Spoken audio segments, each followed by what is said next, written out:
Selamat pagi anak-anak. Pada pagi hari ini kita akan belajar pelajaran tematik. Tematik hari ini akan membahas tentang tema 8, subtema ketiga, pembelajaran 4, 5, dan 6. Sebelum mulai pembelajaran, alangkah baiknya kalian awali dengan berdoa terlebih dahulu. Dan jangan lupa persiapkan juga buku cetak dan LKS tema 8. Jika sudah, yuk sama-sama kita simak video pembelajaran yang berikut ini. Pelajaran yang pertama adalah IPS. Pertama, Vietnam terletak di semenanjung Indochina. Kedua, luas Vietnam kurang lebih 331.689 km persegi. Tiga, puncak tertinggi negara Vietnam adalah Phan Xipang dengan ketinggian 3.143 mdpl. Nomor 4, mata pencaharian negara Vietnam adalah sebagian besar itu di bidang pertanian karena hasil utamanya adalah padi. 5, negara Brunei Darussalam terletak di Kalimantan Utara. 6, luas wilayah Brunei kurang lebih 5.765 km persegi. 7, ketinggian Gunung Pagon di Brunei Darussalam ini mencapai 1.850 km persegi.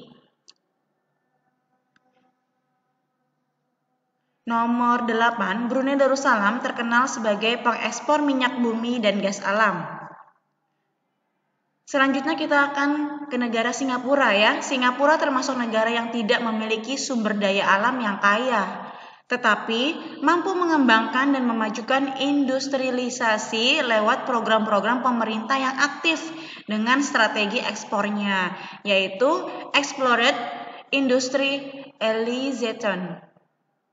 10. Port of Singapore itu adalah pelabuhan kargo tersibuk kedua di dunia.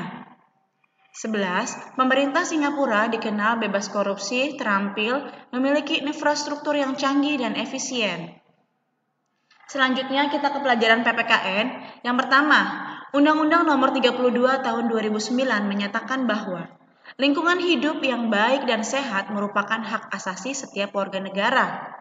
Kedua, pengertian hak asasi adalah hak-hak dasar yang dimiliki setiap pribadi manusia sebagai anugerah Tuhan yang dibawa sejak lahir. 3. Hak asasi dimiliki oleh setiap manusia tanpa membedakan jenis kelamin, usia, agama, dan status sosial. Oleh karena itu, setiap manusia harus saling menghormati dan menghargai.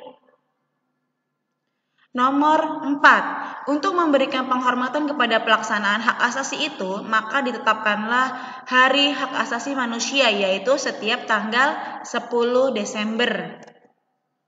Kelima, hak-hak yang dimiliki oleh seorang anak antara lain sebagai berikut. Yang pertama, setiap anak memiliki hak untuk hidup, tumbuh, berkembang, serta berpartisipasi sesuai dengan harkat dan martabat kemanusiaannya.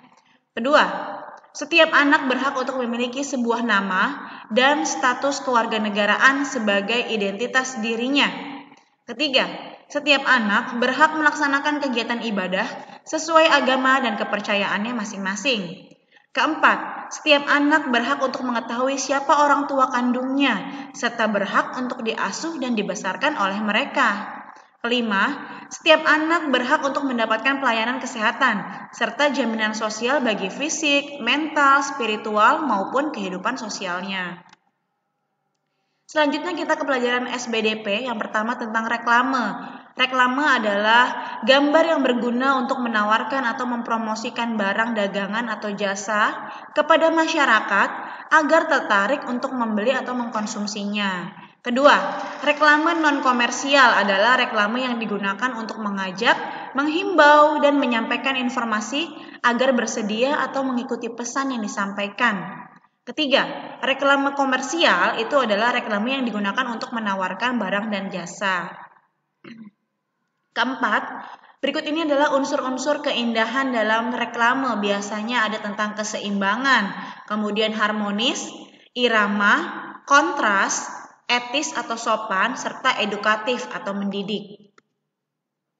Kelima, poster adalah media publikasi yang terdiri atas tulisan, gambar, ataupun kombinasi antara keduanya dengan tujuan memberikan informasi kepada khalayak ramai. 6. Berikut ini adalah ciri-ciri poster, yaitu yang pertama, desain grafis dari poster harus memuat komposisi yang terdiri atas huruf dan gambar di atas media kertas atau kain yang berukuran besar. Kedua, cara pengaplikasiannya dapat ditempel pada dinding tempat umum dan juga tempat yang strategis. Yang ketiga, poster dibuat dengan perpaduan warna yang kuat dan kontras. Keempat, poster menggunakan bahasa yang singkat, jelas, dan tidak rancu agar mudah dipahami. Ketujuh, berikut ini adalah langkah-langkah membuat poster. Yang pertama, ini harus menentukan tema terlebih dahulu ya. Kedua, menyiapkan alat dan bahan. Ketiga, membuat sketsa bidang poster dan gambar yang akan disajikan. Keempat, menyempurnakan sketsa gambar. Kelima, menuliskan pesan mengenai isi poster. Dan yang keenam, penyelesaian gambar. Lanjut kita ke pelajaran IPA yang pertama. Bumi mengelilingi matahari ini disebut dengan revolusi bumi. Sedangkan jika bulan, kalau bulan mengelilingi bumi, kan bulan selalu ngikutin bumi tuh, dia berarti mengelilingi bumi, ini disebut dengan revolusi bulan. Ya, tergantung siapa yang mutar, siapa yang mengelilingi. Kalau bumi kan memang mengelilingi matahari, namanya disebut dengan revolusi bumi. Sedangkan bulan, nah bulan ini mengelilingi bumi, ya, disebut dengan revolusi bulan. Ketiga, sistem penanggalan yang digunakan ada dua jenis, yaitu yang pertama ada penanggalan tahun Masehi atau disebut juga dengan tahun Syamsiah, dan yang kedua ada tahun Hijriyah, penanggalan tahun Hijriyah atau disebut dengan tahun Qamariyah. Nah, kalau tahun Masehi ini dibuat berdasarkan revolusi bumi, ya. Kalau tahun Masehi dibuat berdasarkan revolusi bumi, sedangkan tahun Hijriyah dibuat berdasarkan revolusi bulan.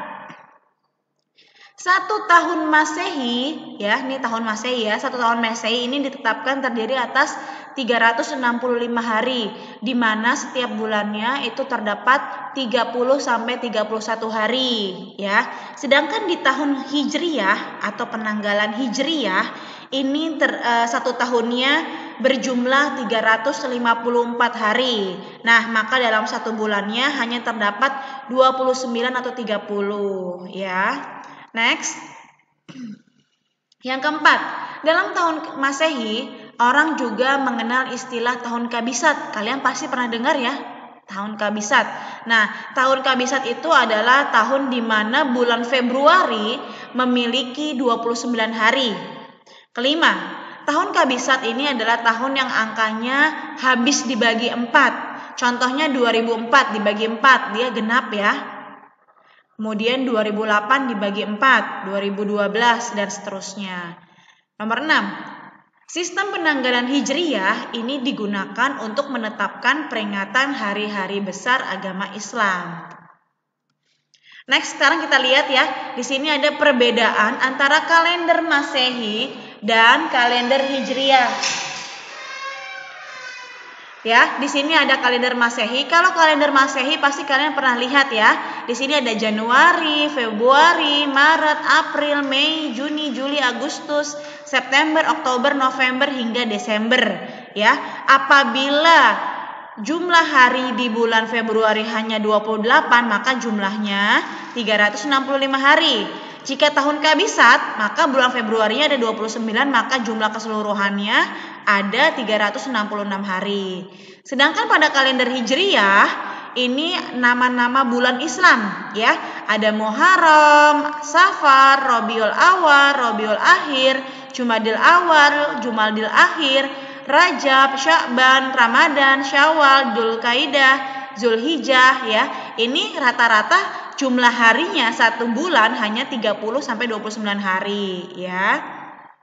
Maka jumlahnya, tapi di bulan Zulhijjah ya, di bulan Zulhijjah kadang dia 29 atau 30. Kalau 29 maka jumlah keseluruhannya 354. Apabila tahun Kabisat berarti dia menjadi 355 ya.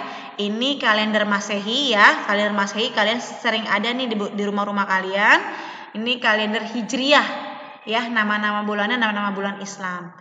Bisa bedakan ya. Next.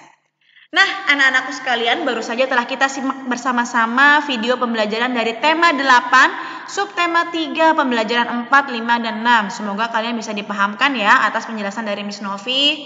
Sampai jumpa lagi di video pembelajaran berikutnya. Tetap semangat. Dah.